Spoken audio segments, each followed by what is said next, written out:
नमस्कार दोस्तों, स्वागत है आप सभी का यूट्यूब चैनल पे। दोस्तों आज की क्लास बहुत ही खास होने वाला है, बहुत ही इम्पोर्टेंट है, क्योंकि आप लोग का फार्मूला यदि क्लास 10 के अंदर नहीं याद रख पाते हैं, नहीं याद होता है, तो चलिए हम कुछ फार्मूला के कोड वर्ड देंगे जिससे आप लोग के सारा दिन फार्मूला याद रहेगा। अभी तक के जो हम भी पढ़े थे क्लास 10 में, तो वो चीज़ नहीं याद रहता था, लेकिन कोड वर्ड जैसे ही हम लोग को पता चलता है तो मान के चलिए हम लोग को अभी तक याद है। ठीक है, उसी की सहायता से हम लोग आप लोग के पढ़ा पाते हैं। देखिए, ये कहता है कि हमको जो इस चैप्टर में मिलेगा, क्या मिलेगा सर? ये आपको मिलेगा नियामक, ज्योमिति, वृत्त, संबंधी क्षेत्र, पृष्ठ क्षेत्रफल, त्रिकोणमिति, ऊंचाई। ये हम अगले वीडियो में लाएंगे। ठीक है, तो आज की वीडियो यही 3 को चैप्टर पर रहेगा, जिससे आप लोग को फॉर्मूला याद करने में भारी लगता है। तो चलिए हम लोग शुरू करते हैं। और सबसे पहले ये, ठीक है, अगर आप चैनल पर नए हो तो अभी मत सब्सक्राइब कीजिएगा, वो लास्ट में कीजिएगा। ठीक है, देखिए पहले आप समझिए, ये फॉर्मूला बोला है कि दो बिंदुओं के बीच की दूरी यदि निकालना हो, इसको बोलते हैं दूरी सूत्र। कौन सा सूत्र बोलते हैं? दूरी सूत्र। और ये आता है नियामक ज्योमिति, कोऑर्डिनेट ज्योमेट्री के अंदर। ठीक है, अब देखिए इसका फॉर्मूला होता है कि यदि आप ये दोनों के बीच की दूरी निकाल रहे हैं तो सीधा सीधा आप x को x साथे माइनस कीजिए, y को y साथे। कहने का मतलब ये है कि x1 माइनस में x2 लिखिए। ठीक है, और इसको लिखना अंडर रूट, और सॉरी अभी अंडर रूट नहीं देना। ठीक है, x1 माइनस x2 के होल स्क्वायर, उसके बाद y1 माइनस y2 के होल स्क्वायर। इसका करने के बाद आप इसको अंडर रूट कर दीजिए।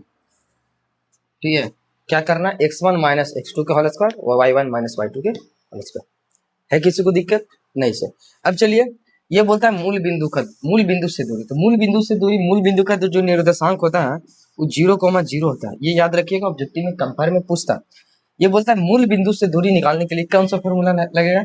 तो सीधा सीधा आप लोग के लगाना है एक्स स्क्वायर प्लस में वाई स्क्वायर। ठीक है, और इसका काज कर देना अंडर रूट। हो गया फॉर्मूला। विभाजन सूत्र, इसको देखिए, विभाजन सूत्र दो तरीका से, एक होता है अंतः, एक होता है बाह्य। जैसे कोई रेखा खंड होता है, इसे ये मान के चलिए रेखा खंड, इसको आप विभाजित करते हैं ना जी, तो इसको विभाजित करने का दो तरीका होता है, एक होता है अंतः विभाजन, एक होता है बाह्य विभाजन। अगर आप लोग के मन नहीं लग रहा, क्लास बोरिंग नहीं लगा, तो आपको लिए एक शायरी, ठीक है, कि मत कर तमन्ना उसे पाने की, बड़ी बेदर्द निगाहें है इस जमाने की, खुद को बना इस कदर काबिल, लोग तमन्ना करे तुझे पाने की। थैंक्स। देखिए ये है, यदि बिंदु एक्स और वाई, इसको हम लोग दोनों के बीच के काचे निकालना है, तो हमको ये पता करना है कि दोनों के विभाजन सूत्र क्या होगा। आप एक कोड वर्ड दे रहे हैं, याद क्या रखना है? देखिए M1 नहीं, ठीक है, आपको एक कोड वर्ड दे रहे हैं 12, 21 और बटा में 12, 12, 21 बटा में 12, इतना याद रखिएगा। 12, 21 बटा 12 कहने का मतलब क्या है समझिए। 12 कहने का मतलब है कि आप लिखिएगा M1 और x2, फिर लिखिएगा M2 और x1। देखिए यहाँ पे दिख रहा होगा 12, यहाँ पे दिख रहा होगा 21, और ये हो जाएगा M1 प्लस के M2। ठीक है, 12, 21 हो गया। अब इसको क्या करना, अब सेम y वालों को लिख दीजिए, तो लिखिएगा M1 और y2 हो जाएगा 12, और M1, M2 और y1 ये हो जाएगा 12, 21 और बट्टा में कितना हो गया 12। समझ गए, 12, 21 बटा 12। कोड दिए, देखिए यहाँ पे 12 दिख रहा होगा, 21 दिख रहा है, इधर x वाला लिख लीजिए, उधर y वाला लिख लीजिए। इसको बोलते हैं अंतः विभाजन। अब बाह्य विभाजन के लिए भैया इसको सिर्फ माइनस में कर दीजिए। यही वाला फॉर्मूला का देखिए, 12 है ना, 12 दिख रहा है, ठीक है, उसके बाद कितना दिख रहा है 21 दिख रहा है। अब इसको माइनस में लिखिए तो M2 और x1, और फिर लिखिए यहाँ पे M1 माइनस में M2। देखिए 12, 21 बटा में 12, फिर उसके बाद M1 और y2 माइनस में M2 और y1, ये हो जाएगा 12, 21 और बटा में कितना हो गया 12। ठीक है, M1 माइनस के M2, ये है बाह्य विभाजन। बाह्य विभाजन के लिए सिर्फ माइनस में फॉर्मूला, अंतः विभाजन के लिए आज करना पड़ेगा, जोड़ना पड़ेगा। ठीक है, उसके बाद देखिए मध्य बिंदु का निर्देशांक। ये मध्य बिंदु का निर्देशांक कैसे निकलेगा? तो सिंपल लिखना x1 प्लस में x2 और ये बटा में 2। ठीक है, उसके बाद लिखिए y1 प्लस में y2 बटा में 2। ठीक है, उसके बाद देखिए त्रिभुज के केंद्रक का निर्देशांक। बात आता है केंद्रक, मध्य बिंदु समझ में आया, जो बीच में रहता है उसी को बोलते हैं मध्य बिंदु। त्रिभुज का केंद्रक का निर्देशांक क्या होता है सर? आप लोग ध्यान से समझिए, ये त्रिभुज का केंद्रक कहते किसको? देखिए ये हमारा त्रिभुज है, त्रिभुज में 3 गो लाइन दिख रहा होगा, बीच में जो हम खींचे हैं, ठीक है, इसको बोलते हैं माध्यिका। काची बोलते हैं? माध्यिका। ये हम माध्यिका अभी बोल रहे, क्यों बोल रहे हैं? क्योंकि ये मध्य बिंदु पर लंब खींचा गया। किस पर खींचा गया? मध्य बिंदु पर लंब। यहाँ पे देखिए मध्य बिंदु है, मध्य बिंदु पे, तो इस पर एक लंब खींचा गया। ठीक है। और लंब खींचा गया तो इसी को, अब तीनों लंब को एक जगह मिला, देखो यहाँ पे मिला, इसी को बोलते हैं केंद्र। और इसका निर्देशांक जो होता है ये होता है x1 जोड़ x2 प्लस में x3, और बटा में कितना हो जाएगा 3। उसके बाद लिखना है y1 प्लस के y2 और प्लस में y3 और बटा में 3। ठीक है, किसी को दिक्कत? ये हो गया केंद्र का निर्देशांक। अंतः केंद्र किससे कहते हैं? देखिए एक और आता है अंतः केंद्र। कहने का मतलब कि जब एक वृत्त की परिधि त्रिभुज के तीनों भुजा के पर होता है, या फिर जब एक वृत्त त्रिभुज के अंदर होता है तो उसके केंद्र, वृत्त का केंद्र को ये अंतः केंद्र कहते हैं। ठीक है, इसका निर्देशांक होता है कि ax1 प्लस में bx2 प्लस में cx3। ठीक है, उसके बाद नीचे लिखिए a plus b plus c। अब y के लिए लिखना है तो बस y लिखिए ay1 प्लस के by2 प्लस के cy3 और बटन में a प्लस b प्लस के c। इतना कर सकते हैं? नहीं कर सकते, बिल्कुल आसान है। ये था त्रिभुज के बारे में। ठीक है, अगर किसी को दिक्कत हो तो आप लोग कमेंट में बताइए कि हाँ सर हमको यहाँ पे दिक्कत है। मुझे तो नहीं लग रहा कि दिक्कत होगा, शायद आप लोग के। तो इतना तो समझ जाइएगा इधर वाया। चलिए नेक्स्ट देखिए, नेक्स्ट में त्रिभुज का क्षेत्रफल। त्रिभुज का क्षेत्रफल क्या होता है सर? त्रिभुज का क्षेत्रफल एक कोड दे रहे हैं, देखिए यहाँ पे लिखना 23, कोड क्या 23 31 12। देखिए कैसे बात याद करना, 1/2, ठीक है, लिखिएगा x1, उसके बाद लिखिए x2, उसके बाद लिखिए x3। ये आप लोग लिख लीजिएगा, ये हो जाएगा x1 x2 और x3, ये हो जाएगा x3। ठीक है, यहाँ पे देखिए लिखिए 23, 23 कहने का मतलब लिखिए y2 माइनस में y3, फिर प्लस लिखिए। 31 कहने का मतलब है कि y3 माइनस में y1, फिर प्लस में लिखिए। 31 कहने का 12 कहने का y1 माइनस के y2। देखिए इसको बोलेंगे 23 31 12। किसी को दिक्कत है? 23 31 12 याद रहेगा। आप कहीं पे आप फोन के पासवर्ड लगा लीजिए 23 31 12, जिंदगी भर याद रहेगा। हम भी पढ़ते थे तो फोन के पासवर्ड लगा लेते थे 23 31 12। ठीक है, तो याद रहेगा 23। एक मिनट हम देखते हैं जरा, वीडियो चल रहा है, सही चल, याद रहेगा 23 31 12। ठीक है, अब आता है तीनों बिंदु के लिए संरेख। संरेख कहने का मतलब है भैया क्या चीज संरेख होता है? संरेख समझिए, संरेख का शर्त होता है कि आप त्रिभुज का क्षेत्रफल निकालिए। किसका क्षेत्रफल? त्रिभुज, और उसका 0 के बराबर यदि आ जाता है तो हम लोग बोलते हैं संरेख। अब संरेख तो हम बोल दिए, लेकिन संरेख कहने का मतलब क्या होता है? संरेख के एक और नाम से जानते हैं, क्या नाम है? तो एक रैखिक बोलते हैं। काची बोलते हैं? एक रैखिक। याद रहेगा, संरेख का एक और नाम है सर एक रैखिक। ये है क्या, आखिर आप बोल क्या रहा है? संरेख कहने का मतलब है कि जब तीन बिंदु एक ही लाइन पर होता है उसी को बोलते हैं संरेख। देखिए इसमें 3 बिंदु लिए हम, ए बी, और तीनों बिंदु को हम ये दिखा दिए कि एक ही लाइन पर है, इसी को बोलते हैं संरेख। ये होता है संरेख। अच्छा, अगर तीनों बिंदु अलग अलग पर होगा इस प्रकार, मान के चलिए यहाँ पे ए है, ये बी है और यहाँ पे सी है, तो ये तीनों को मिलावेंगे तो क्या ये हमारा संरेख बनेगा? नहीं बनेगा। ये हमारा बनेगा असंरेख। कौन सा बिंदु है? असंरेख। और असंरेख बिंदु को जब मिलाते हैं तो एक त्रिभुज बनता है। काची बनता है? त्रिभुज। तो अगर आप लोग से ऑब्जेक्टिव में पूछ दे कि बताइए कि 3 असंरेख बिंदु से क्या बना है, तो एक त्रिभुज बना। कैसा त्रिभुज बना? त्रिभुज बना। समझ गया? ये इसको बोलते हैं असंरेख बिंदु। अगर नहीं पता तो लिख लीजिए असंरेख। असंरेख, अगर ऑब्जेक्टिव पूछते कि असंरेख बिंदु से कितने त्रिभुज बना सकते हैं, तो एक और केवल एक। ठीक है, संरेख से एक भी नहीं। संरेख होने का सर त्रिभुज का क्षेत्रफल बराबर 0। अब आता है वृत्त से संबंधित क्षेत्र। अगर ये क्वेश्चन, ये चैप्टर आपको हार्ड लगता है, हम चाहे तो पूरा चीज हम बता सकते हैं। ठीक है, वृत्त समझा सकते हैं, चाहे नियामक ज्यामिति हम पीछे जो देखिए ये वाला, इस चैप्टर को हम पूरा इसके पार्ट टू पार्ट खोल सकते हैं।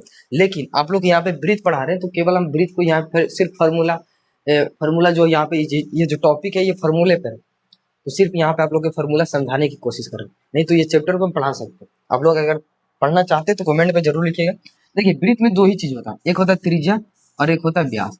ये होता है परिधि, सबको जानते हैं, तो हमको ये सबसे लेना देना नहीं है। बस समझना है कि त्रिज्या जो होता है वो व्यास के दुगना होता है, व्यास के आधा होता है, और व्यास जो होता है वो त्रिज्या के दुगना होता है। ये समझ गए? अच्छा, ये बात आता है सर वृत्त का एरिया क्या होता है, यानी क्षेत्रफल, इसको बोलते हैं पाई आर स्क्वायर, याद रहेगा, वृत्त का क्षेत्रफल पाई आर स्क्वायर। अच्छा वृत्त की परिधि, परिधि क्या होता है, तो परिधि में सिंपल आपको याद रखना 2 पाई आर, परिधि बराबर 2 पाई आर। अच्छा अर्धवृत्त का क्षेत्रफल, तो अर्धवृत्त का क्षेत्रफल, अर्ध कहने का मतलब आधा, ये हो जाएगा पाई आर स्क्वायर, इसलिए हमारा वृत्त होता है ना आधा आधा वृत्त, इसको बोलते हैं अर्धवृत्त। इसमें दो त्रिज्या होती, इधर भी त्रिज्या और इधर भी त्रिज्या, ठीक है, ये हो गया अर्धवृत्त। अच्छा इसका परिमिति कहने का मतलब सब कुछ जोड़ दो, तो इसमें टोटल आर कितना है, तो 2 है, तब इसको कैसे बोलिएगा, आर इंटू के पाई थीटा पाई प्लस के 2, याद रहेगा आर इंटू पाई प्लस 2।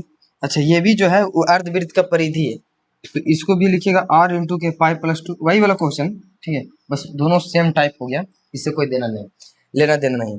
अच्छा ये जानिए त्रिज्या खंड, बात आता है त्रिज्या खंड है क्या, तो त्रिज्या खंड कहने का मतलब है कि एक वृत्त था जी, ठीक है, इसको खंड किया गया, देखिए आप खंड लिखा है, अलग कर देना, उसको जब अलग कर गया तो कौन हिसाब से करना, तो अलग कर रहे हैं हम त्रिज्या की सहायता से, देखिए ये हमारा त्रिज्या और ये भी त्रिज्या, ये दोनों त्रिज्या की सहायता से इस वृत्त को हमने दो भाग में बांट दिया, कितना भाग में, दो भाग में, इस वृत्त को हमने क्या किया, दो भाग में बांट दिया, एक बड़ा और एक छोटा, इस प्रकार, सॉरी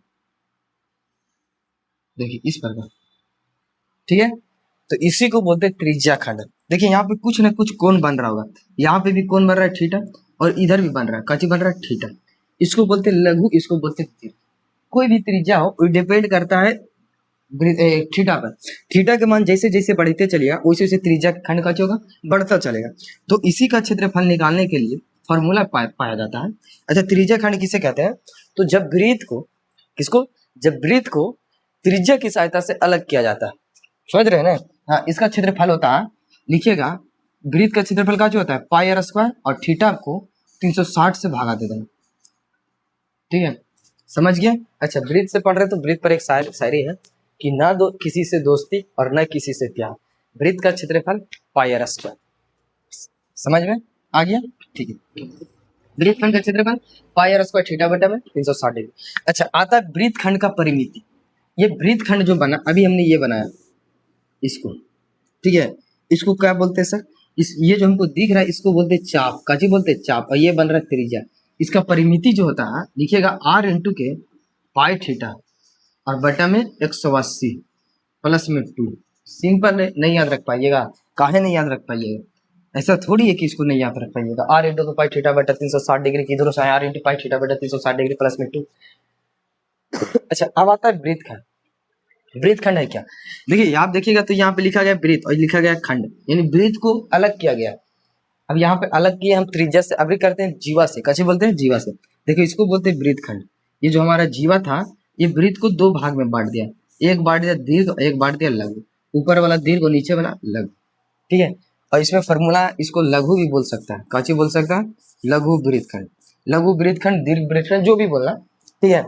मान के चलिए यहाँ पे कुछ ये केंद्र था, केंद्र पर कोण बना, ठीक है, इसको मान लीजिए थीटा, अच्छा जैसे जैसे थीटा का मान बढ़ेगा बढ़ता चलेगा वैसे वैसे काचे होगा, तो वृत्त खंड का मान भी बढ़ता चलेगा, ठीक है। अब देखिए वृत्त खंड का क्षेत्रफल काचे होता है, अगर आपको याद रखना है,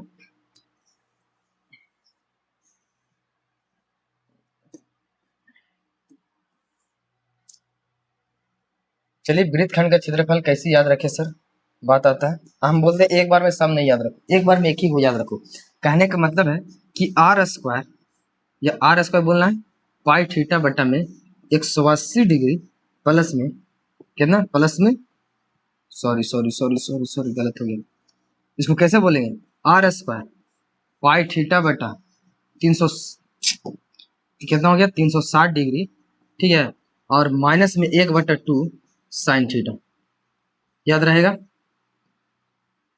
कैसे याद रखेंगे, पाई आर थीटा बटा r square pi r theta बटा 300 पाई आर थीटा बटा 360 degree minus half sine theta, ये है वृत्त खंड का क्षेत्रफल।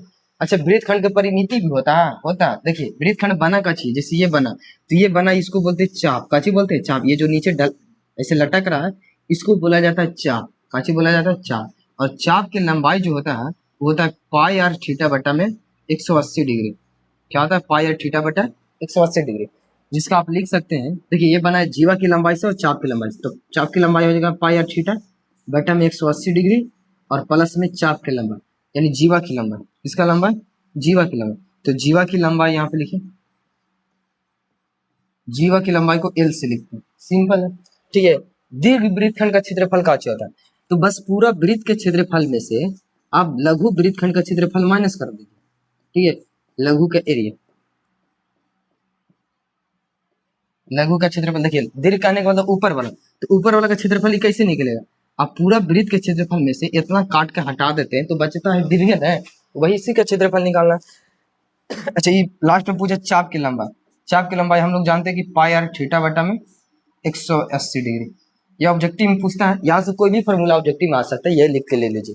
ठीक है, एक मिनट, चलिए वीडियो सही बन रहा है। उसके बाद ये देखिए आता है मेंसुरेशन का फॉर्मूला, घन तथा घना, पृष्ठीय क्षेत्रफल एवं आयतन, इसको कैसे याद रखें, ज्यादातर बच्चा इस सब क्वेश्चन भूल जाता है, लेकिन अधिकतर क्वेश्चन यही चैप्टर से बनता है।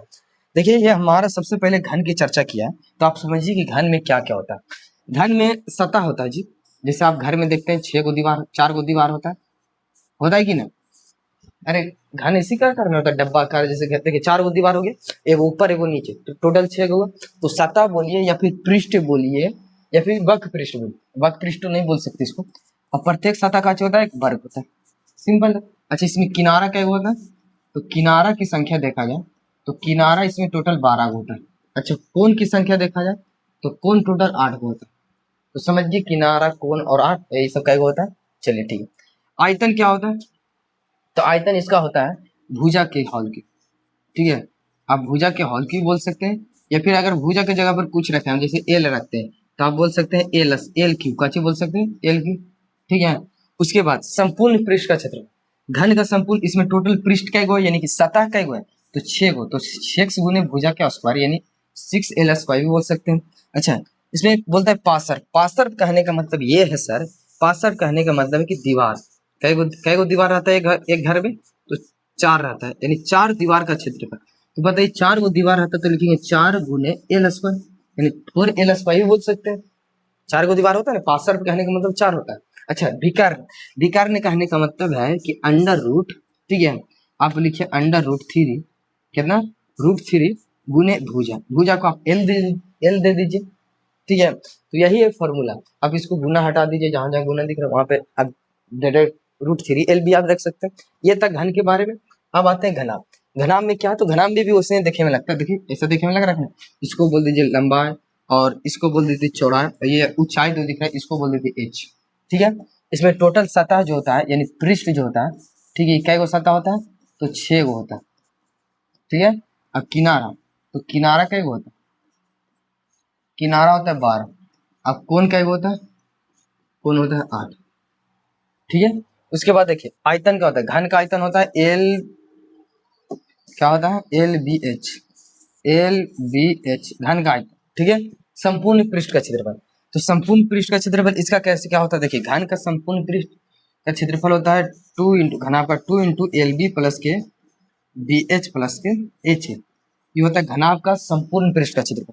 अच्छा, घनाभ में चारों दीवारों का क्षेत्रफल यानी पार्श्व पृष्ठ का क्षेत्रफल जो होता है वही होता है वर्ग का क्षेत्रफल, याद है वर्ग का परिमिति, सॉरी आयत का, उसमें ऊंचाई से गुना कर दीजिए।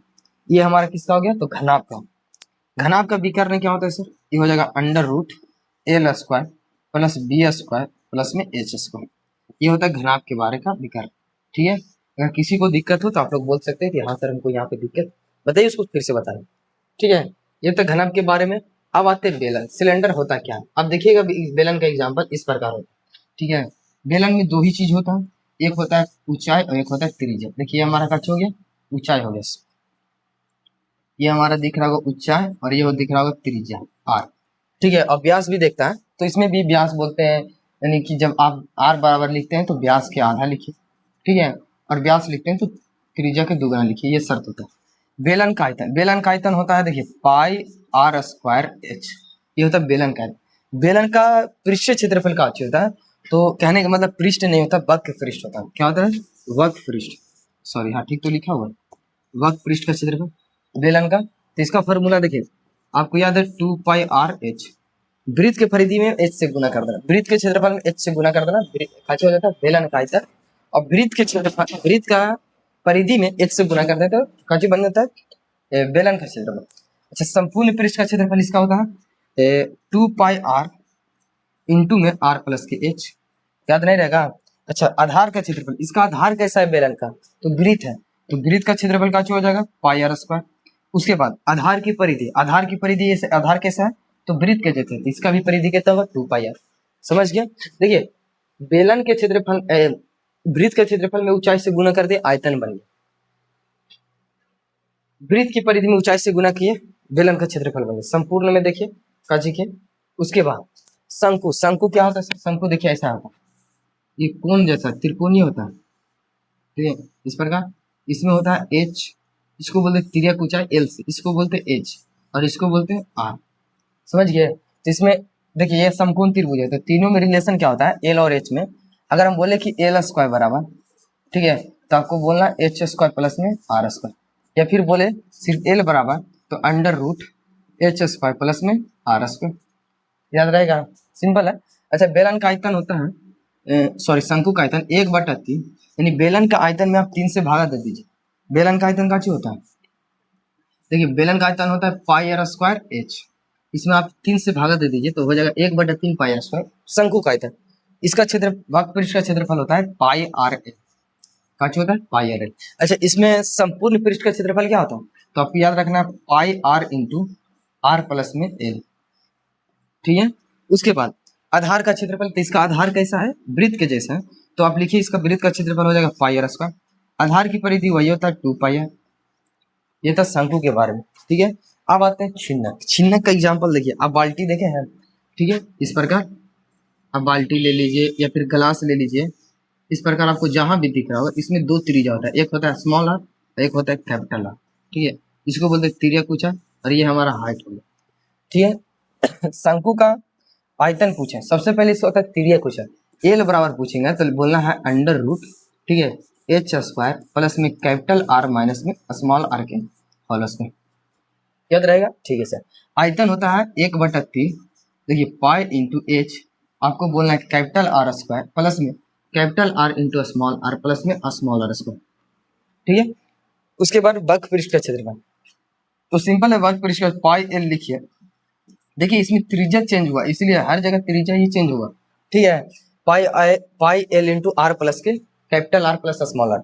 अच्छा संपूर्ण पृष्ठ का क्षेत्रफल क्या होगा, तो बस वक्र पृष्ठ का क्षेत्रफल में वक्र पृष्ठ का क्षेत्रफल कितना, देखिए pi L into capital R plus small r, इसमें आप नीचे वाला का क्षेत्रफल जोड़िए, नीचे वाला का क्षेत्रफल का होगा तो पाई आर स्क्वायर और फिर ऊपर वाला का क्षेत्रफल तो पाई आर स्मॉल आर स्क्वायर, यही होता है संपूर्ण पृष्ठ। अच्छा इसका आधार का क्षेत्रफल, तो इसमें आधार वगैरह वही है, ठीक है, वृत्त है तो इसमें आधार होगा नहीं, ठीक है, आप लिख सकते हैं आधार का क्षेत्रफल ऊपर वाला का क्षेत्रफल, जैसे आपको लिखना, ठीक है।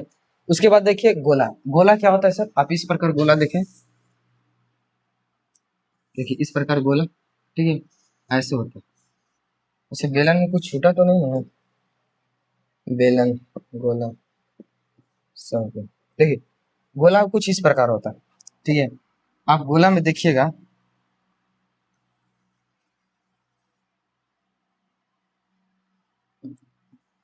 देखिए ऐसे होता है, ये होता है जो गोल घुमा रहता है इसको बोलते हैं त्रिज्या, ठीक है। गोला का आयतन जो होता है, आयतन को लिखते हैं 4/3, ठीक है, पाई आर की, इसमें केवल त्रिज्या मायने रखता है, ठीक है। वक्र पृष्ठ का क्षेत्रफल होगा या फिर संपूर्ण पृष्ठ का क्षेत्रफल दोनों सेम होता है इसमें, पाई आर स्क्वायर, ठीक है। संपूर्ण भी वही होगा 4 पाई आर स्क्वायर, ठीक है, वही होता है। अच्छा इसके खोखले गोलसेल है, गोलसेल जो होता है वो 2 तरीका से, देखिए आप पाइप वगैरह इसे देखोगे जो दोहरा होता है इसको बोलते हैं गोलसेल, कैसे बोलते हैं गोलसेल। इसका आयतन होता है 4/3, ठीक है, pi into capital are Q minus में स्मॉल आर क्यू, याद रहेगा। ये था गोलसेल का आयतन, यानी खोखले गोले भी इसको बोलते हैं, ठीक है। अब आता है अर्धगोला। अर्धगोला कहने का मतलब है, आप ऐसे देखोगे कटोरा हो गया गिलास हो गया, आप देखेंगे अर्धगोला कुछ इस प्रकार का होता है, इसका त्रिज्या आर मान लीजिए, ठीक है। आयतन इसके बात करेगा तो बस गोला के आधार पर 2/3 हो जाएगा पाई आर क्यू, ठीक है। अच्छा उसके बाद वक्र पृष्ठ का क्षेत्रफल, तो इसका वक्र पृष्ठ का क्षेत्रफल होता है 3 पाई आर, बचे होता है 2 pi R square, sorry 2 pi R square, ठीक है। अच्छा संपूर्ण पृष्ठ का क्षेत्रफल इसका होता है 3 पाई आर स्क्वायर, इसमें दोनों अलग अलग होता है, 3 पाई आर स्क्वायर, ठीक है। अच्छा, इसमें आधार का क्षेत्रफल, आधार तो भैया देखिए इसका आधार कैसा है, वृत्त के जैसा है, तो पाई आर स्क्वायर होता है, और आधार की परिधि 2 पाई आर। ठीक, गोला की परिधि नहीं, गोला के आधार की परिधि। ठीक है। अब देखिए त्रिकोणमिति आता है, तो त्रिकोणमिति की हम नेक्स्ट क्लास में बात करेंगे, क्योंकि वहां से ऑब्जेक्टिव बहुत पूछता है क्वेश्चन में, और बहुत इंपॉर्टेंट चैप्टर है। तो आज की क्लास यहीं तक समाप्त किया जाता है। त्रिकोणमिति और हाइट एंड डिस्टेंस वो अगले वीडियो में मिलेगा। ठीक है। बाकी आज की क्लास को ज्वाइन करने के लिए बहुत बहुत धन्यवाद आप लोग के, और इसी प्रकार मेहनत करते रहिए, पढ़ते रहिए, एक दिन जरूर सफलता मिलेगा। बाकी आप लोग के अगर नए हो चैनल पे तो सब्सक्राइब कर लीजिए, अपने दोस्तों के पास शेयर जरूर कीजिए, और इसी के साथ जय हिंद।